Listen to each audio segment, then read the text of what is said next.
Hello friend, welcome to my YouTube channel. आज का ये वीडियो ये है वैदिक धर्म और वैदिक धर्म की विशेषता क्या क्या है। वैदिक धर्म की विस्तृत जानकारी मुख्यतः वैदिक साहित्य से मिलती है। भारतीय संस्कृति के धर्म विचार में वैदिक धर्म की अवधारणा या धर्मों में सबसे प्राचीन है। वैदिक ऋषियों ने प्रकृति में होने वाली अद्भुत घटना में किसी देवता की कल्पना करके उसकी उपासना प्रारंभ कर दी। संपूर्ण प्रकृति उनके लिए देवमय थी। देवताओं की कृपा से उन्हें जीवन मिलता। वैदिक देव स्वरूपों को ही कालांतर में दूसरे धार्मिक संप्रदायों में मूर्त रूप दिया गया। इस दृष्टि से वैदिक देव चिंतन भारतीय धर्म और कला का प्राण है। वैदिक काल को दो भागों ऋग्वैदिक काल और उत्तर वैदिक काल में विभाजित किया गया है। दोनों कालों में पृथक पृथक विशेषता रही है। दोनों कालों की पृथक पृथक विशेषता रही है। ऋग्वेदीन कालीन धर्म सरल एवं साधारण था। आर्यों ने प्रकृति के देवताओं को तीन वर्गों पृथ्वी के देवता, आकाश के देवता, अंतरिक्ष के देवता में विभाजित करके उनकी पूजा प्रारंभ कर दी। वहीं उत्तर वैदिक काल तक आते आते इन देवताओं के स्वरूप बदल गए। अब देवताओं को प्रसन्न करने में यज्ञों का महत्व बढ़ने लगा। जो उत्तर वैदिक काल था उसमें देवताओं को प्रसन्न करने के लिए कि यज्ञों का महत्व बढ़ने लगा तथा यज्ञों में जटिलता, बलि, तप की प्रधानता होने के कारण पुरोहित वर्ग का महत्व बढ़ने लगा। यही नहीं, अब लोगों के धार्मिक विचारों में भी परिवर्तन हुए। वे आत्मा, पुनर्जन्म, मोक्ष में विश्वास करने लगे तथा सभी देवताओं के ऊपर एक ब्रह्मा शक्ति की कल्पना करने लगे। इसके अलावा अंधविश्वासों में वृद्धि हुई। इस प्रकार वैदिक धर्म की समस्त विशेषताओं ने अन्य धर्मों को संबल दिया। वैदिक धर्म की भूमिका। सिंधु सभ्यता के विनाश के पश्चात भारत में एक नवीन सभ्यता का उदय एवं विकास हुआ, जिसे वैदिक सभ्यता कहते हैं, क्योंकि इस काल की जानकारी के प्रमुख स्रोत वेदी हैं। भारतीय संस्कृति के धर्म विचार में वैदिक धर्म की अवधारणा या धर्मों में सबसे प्राचीन है। वैदिक ऋषियों ने प्रकृति में व्याप्त तत्वों को मानवीय न मानकर देवीय माना और अपने धर्म की कल्पना की थी। और इसी वैदिक धर्म का प्रकाशन जिन लोगों ने किया वे आर्य थे। आर्य शब्द का अर्थ श्रेष्ठ या कुलीन व्यक्ति से है। वैदिक सभ्यता विश्व की समृद्धतम सभ्यता थी। पुरातत्व की दृष्टि से भारतीय धर्म का विकसित रूप सर्वप्रथम सिंधु सभ्यता में दिखाई देता है, लेकिन साहित्यिक दृष्टि से इसका परिपक्व रूप सर्वप्रथम वैदिक सभ्यता में देखने को मिलता है। अब हो गया फर्स्ट हो गया ऋग्वैदिक जो धर्म है उसकी विशेषताएं। ऋग्वैदिक कालीन धर्म की जानकारी मुख्यतः ऋग्वेद के प्रथम, द्वितीय और सातवें मंडल से मिलती है। ऋग्वैदिक कालीन धर्म सरल एवं सहज था। इस समय आर्यों का मानना था कि प्राकृतिक शक्तियों पर ही मनुष्य जीवन टिका है, अतः आर्यों ने प्राकृतिक शक्तियों को देवता माना। उन्होंने अनुभव किया कि देवता ही एकमात्र ऐसे साधन हैं जो प्रसन्न होने पर उपासक का उपयुक्त मार्गदर्शन कर सकते हैं। ऋग्वैदिक जो काल है धर्म है उसकी विशेषताएं निम्नलिखित हैं। फर्स्ट विशेषता होगी प्राकृतिक शक्तियां एवं देवीकरण। आर्य ने भौतिक सुख सुविधाओं को भोगते हुए भौतिक एवं सांसारिक जीवन की उन्नति की कामना की। परिणाम स्वरूप प्रकृति में व्याप्त शक्ति में किसी पवित्र आत्मा को मानते हुए आर्यों ने उनका देवीकरण कर दिया। इन शक्तियों का आर्य जीवन का संगारक एवं पालक मानने लगे और विभिन्न देवताओं को इन प्राकृतिक शक्तियों का प्रतीक बनाकर उपासना करने लगे। तो प्राकृतिक शक्तियां एवं देवीकरण फर्स्ट विशेषता ये है। दूसरा विशेषता है देवताओं का वर्गीकरण। वैदिक धर्म के आर्यों द्वारा जगत की कल्पना तीन लोगों के रूप में करने के कारण देवताओं का उनके गुण एवं प्राकृतिक स्वरूप के अनुसार तीन भागों में विभाजित कर दिया गया। फर्स्ट देवता हो गया पृथ्वी के देवता, दूसरा आकाशीय देवता, तीसरा अंतरिक्ष के देवता। पृथ्वी के देवता में आते हैं अग्नि, सोम, बृहस्पति, सरस्वती, इंद्र, भारती आदि। आकाशीय देवता में आते हैं वरुण, मित्र, विष्णु, अश्विन, सूर्य, सविता, उषा और आदित्य आदि। अंतरिक्ष के देवता में आते हैं इंद्र है पृथ्वी के देवता में। अंतरिक्ष के देवता में इंद्र, रुद्र, मरुत, वायु, पर्जन्य, अदिति, यम ये है। इन सभी में इंद्र, वरुण और अग्नि को सर्वाधिक महत्व प्राप्त था।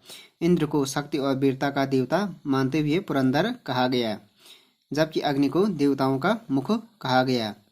ऐसा भी माना जाता है कि अग्नि देवता अग्नि क्या था, जो अग्नि देवता थे वो देवता और मनुष्य के बीच मध्यस्थ का काम करते थे।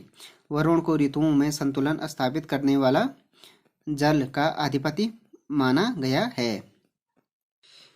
ऋग्वेद में इंद्र के लिए कितने 250 सूत्र हैं, सूक्त या सूत्र हैं। यह सर्वाधिक प्रतापी देवता था। यह युद्ध एवं वर्षा का देवता माना जाता था तथा दुर्गों का भेद करने वाला भी कहलाता था। तो अग्नि के इंद्र के लिए 250 श्लोक या सूत्र मिलते हैं और ये युद्ध एवं वर्षा का देवता माना जाता था और दुर्गों का भेद करने वाला भी कहलाता था। इसी को वज्र बाहु भी कहते थे अग्नि को, इंद्र को। अग्नि के लिए ऋग्वेद में 200 श्लोक मिलते हैं। ऋग्वेद में कई स्थानों पर इसे देवताओं का मुख भी कहा गया है। आकाशीय देवताओं में वरुण देवता प्रमुख थे। वायु को वरुण का वास कहा जाता था। वरुण के लिए 30 सूक्त हैं। इसे समुद्र का देवता, विश्व का नियामक, ऋतु परिवर्तन एवं दिन रात का कर्ता धर्ता, आकाश, पृथ्वी एवं सूर्य का निर्माता के रूप में माना जाता था। अब हो गया पूजा पद्धति क्या थी उस टाइम पे। ऋग्वेदिक आर्य अपने देवी देवताओं को पूजा, प्रार्थना एवं स्तुति यज्ञों द्वारा करते थे। आर्यों ने अंतरिक्षीय और आकाशीय देवता तक अपनी प्रार्थना पहुंचाने के लिए यज्ञ का आविष्कार किया। इस प्रक्रिया में अग्नि को मनुष्य एवं देवता के संबंध का सूत्र मान कर यह विश्वास किया कि देवताओं को प्रसन्न करने के लिए अग्नि में वह सब सामग्री, अन्न, घृत, दुग्ध, सोम जिसमें कोई मनुष्य प्रसन्न हो सकता था अर्पित की जाए तो देवताओं तक पहुंचेगी और वे प्रसन्न होकर मनुष्य पर कृपा करेंगे। अतः वैदिक धर्म को यज्ञ प्रधान बताया गया है। यज्ञ को संपादित करने 4 ऋत्विक प्रमुख होता था। सूक्तों द्वारा देव स्तुतित करने वाला अघवर्य, अग्निकुंड में हवि प्रदान करने वाला ब्रह्मा, निर्विघ्न यज्ञ के संपादन का दायित्व लेने वाला। तो यज्ञ को संपादित करने वाले 4 ऋत्विक प्रमुख होता था। एक तो हो गया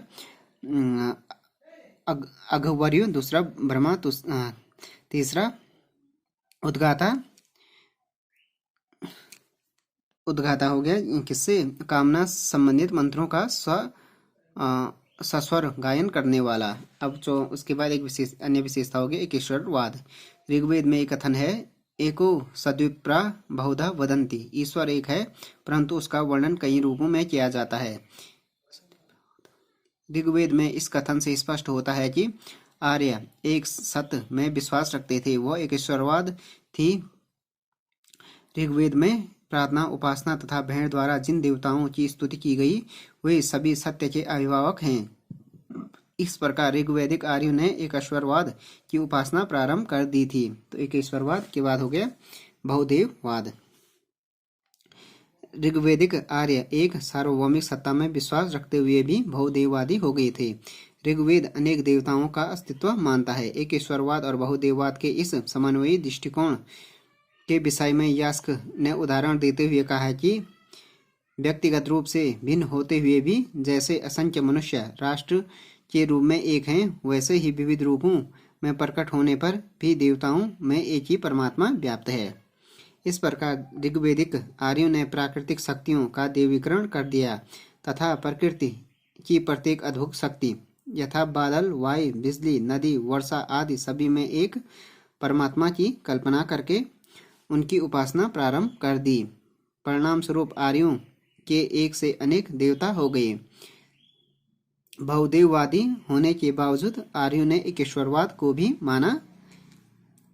अब हो गए उत्तर ऋग्वैदिक कालीन के बाद हो गया जो वैदिक कालीन जो धर्म की विशेषता के बाद हो गया ऋग्वैदिक कालीन धर्म एवं विशेषता। ऋग्वेद काल के दूसरे चरण को उत्तरवैदिक काल ऋग्वैदिक काल के दूसरे चरण को उत्तरवैदिक काल कहते हैं। ऋग्वेद के पश्चात वैदिक साहित्य सामवेद हो गया।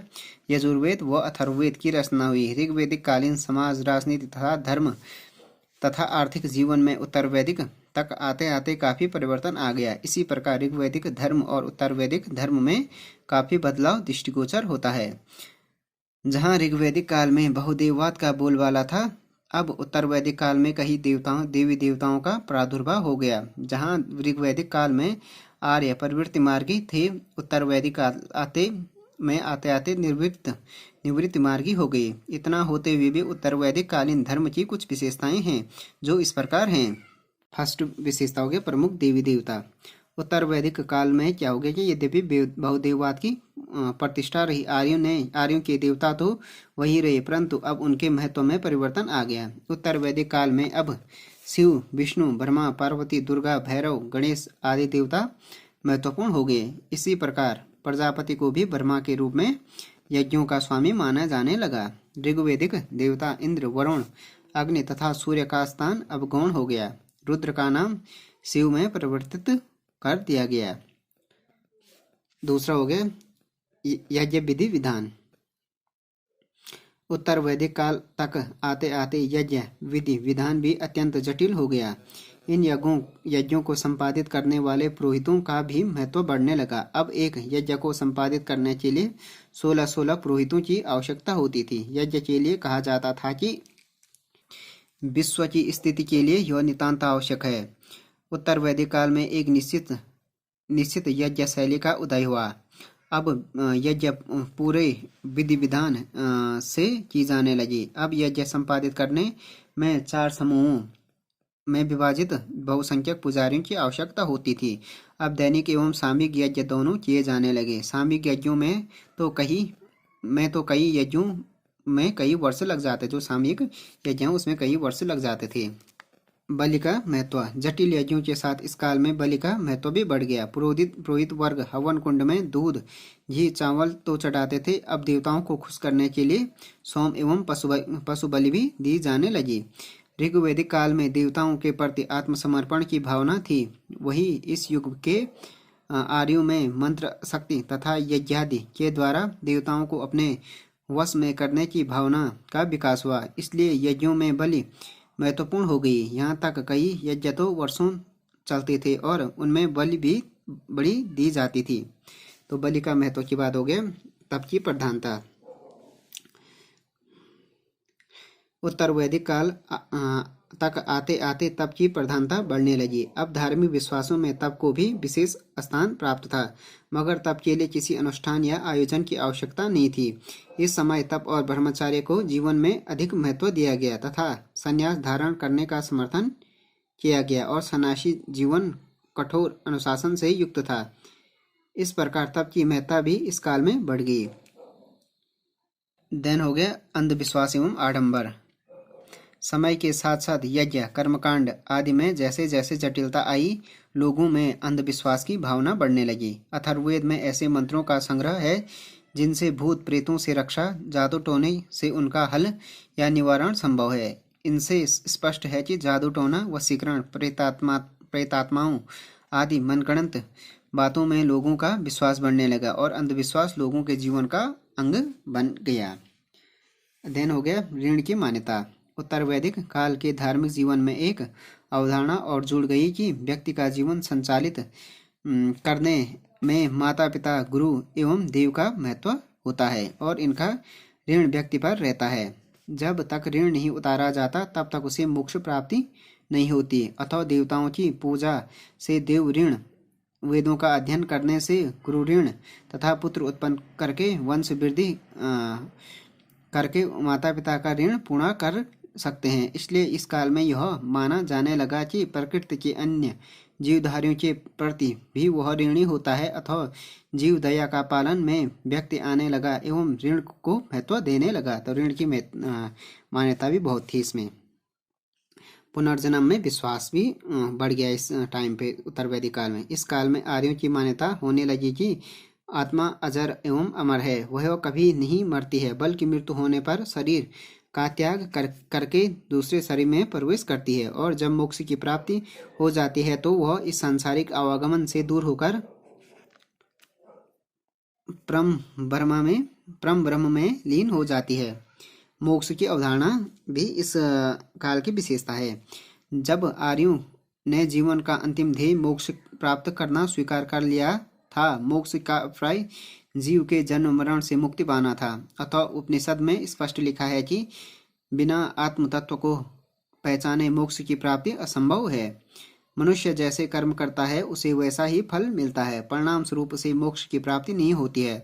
वरन जन्म मरण के सांसारिक बंधन में बंधा रहता है, अथवा मोक्ष की प्राप्ति के लिए कर्मों की शुद्धिकरण आवश्यक बताई है।